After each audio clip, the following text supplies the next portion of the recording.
1600 लाके छोड़ दिए धान, ये 3000-3500 बिक्या करते हैं। घाटा सरासर घाटा। पिछले साल का रेट बहुत बढ़िया था, क्योंकि बार कोई रेट को ना दी सरकार, नहीं कर सके किसान। आपने वापस कर लीजिए। देश में 3 नए कृषि कानून आने के बाद किसान लगातार प्रदर्शन कर रहा है। सरकार का दावा है कि इन कानूनों के बाद किसानों की हालत में सुधार आएगा। इतना ही नहीं, नए कानून आने के बाद हरियाणा की सरकार और उसके मंत्री पहले से ज्यादा फसल खरीद का दावा कर रहे हैं। लेकिन जब सोनीपत की अनाज मंडी में जाकर रियलिटी चेक किया गया तो वहां किसानों के हालात देखकर पूरी सच्चाई सामने आ गई।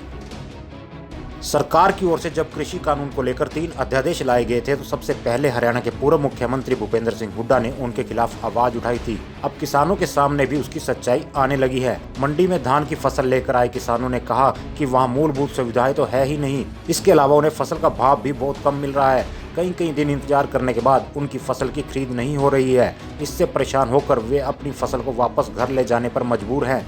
किसानों का कहना है कि सरकार नए कानून के बाद उनकी आय दोगुना करने का दावा कर रही है, लेकिन मौजूदा हालात में तो पहले से भी कम दाम मिल रहा है। यदि यही हाल रहा तो आने वाली पीढ़ियां खेती नहीं करेंगी।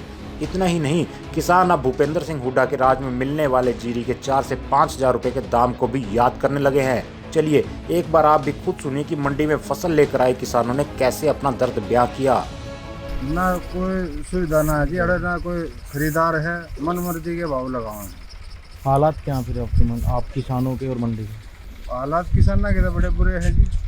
माल लिया है, जिस बार लगा हुआ है किसान उल्टे के जाने को मजबूर हो रहे हैं। क्या करें? सरकार तो कह रही किसान हित में काम कर रहे हैं। क्या काम कर रहे? कोई काम नहीं कर रही किसान हित में।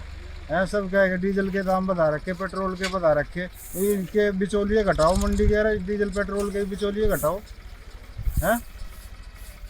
इस सब क्या है के रेट में अगलाघरी के नाम है, इसमें इन जमींदार का भी रेट बढ़ाओ। इसका 50 रुपये बढ़ा दिए, इस पर कोई एहसान कर दिया इसमें हैं। 1700-1600 लाके छोड़ दिए धान, ये 3000-3500 बिक्या करते हैं। सरकार तो कह रही है कि किसानों की हम दोगुनी आय करेंगे। कैसे करेंगे? ये दुगनी करते थी, लागत दुगनी कर दी, आमदनी अठन्नी कर दी, खर्चा रुपया कर दिया, या दुगनी करी है। 2 दिन हो रही है दान न पड़े और ये पड़े, कोई भी आगे लेता को नहीं। नू कहता है दान ठीक होना। दूसरी बात, एक किलो दान पे 1509 में 23 रुपये खर्चा हुआ है, जबकि हमें कितना मिल रहा है 18 रुपये मिल रहे किलो पे। ये दुगनी आय कर दी सरकार ने। जो घाटा सरासर घाटा। पिछले साल का रेट बहुत बढ़िया था, क्योंकि बार कोई रेट को ना दी सरकार।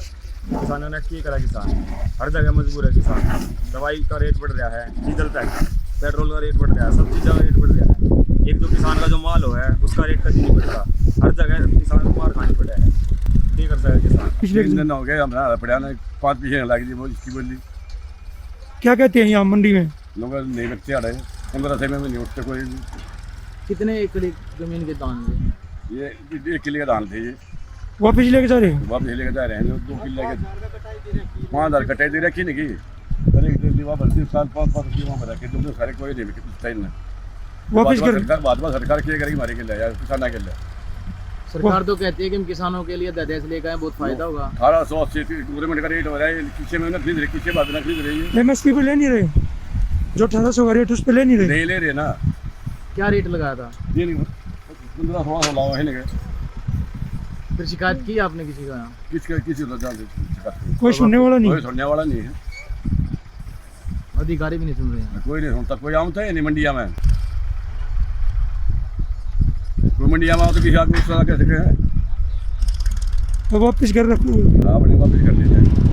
खैर, सरकार की ओर से नए कृषि कानूनों को लेकर भले ही लाख दावे किए जा रहे हों, लेकिन सूबे की मंडियों में अपनी फसल लेकर पहुंचे किसान खुद ब खुद सच्चाई को उजागर कर रहे हैं। शायद यही कारण है कि नए कृषि कानून के कारण भविष्य में किसानों और गरीब राशन कार्ड धारकों को होने वाली दिक्कतों को भांपकर पूर्व मुख्यमंत्री भूपेंद्र सिंह हुड्डा और कांग्रेस लगातार किसानों के पक्ष में आवाज उठा रहे हैं। ऐसे में वे केवल सरकार से इन 3 बिलों के साथ एक चौथा कानून लाने की मांग कर रहे हैं, जिसमें किसान की फसल को MSP से कम खरीदने पर सजा का प्रावधान हो। लेकिन सरकार भूपेंद्र सिंह हुड्डा की मांग को अनसुना करके सीधे तौर पर किसानों से टकराव का रास्ता अपना रही है, जिससे सरकार की मंशा साफ नजर आ चुकी है। हल्ला बोल हरियाणा।